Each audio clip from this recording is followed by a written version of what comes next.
In today's video, I'm going to teach you how to find product ID on Shopify. Knowing your product ID is really useful when you're working with apps, custom code, or support teams that need a specific product reference. The good news is you don't need any developer skills to find it. I'll walk you through the process step by step, and you can follow along directly in your own Shopify admin. First, open your Shopify dashboard by logging into your Shopify admin in your browser. This is the main area where you manage your store, including orders, products, customers, and settings. Make sure you're on the correct store if you manage more than one, and that you're logged into an account with permission to view products. Once you're on the main admin page, look at the menu on the left-hand side of the screen.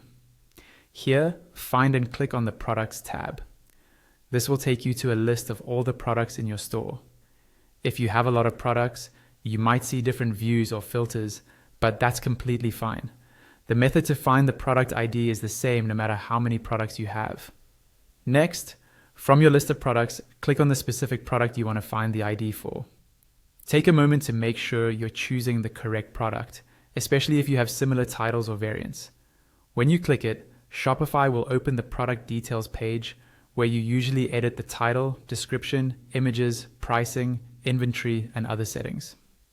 With the product page open, look up to the top of your browser window and click into the address bar where the URL is shown. This is the web address for the specific product inside your Shopify admin. You'll see a fairly long link with several sections separated by forward slashes.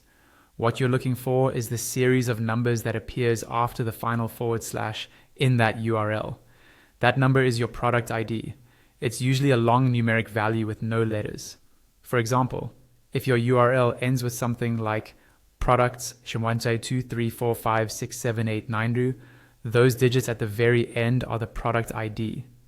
You can now copy that number and use it wherever it's needed, such as in app settings, custom scripts, or when sending information to a developer or support agent.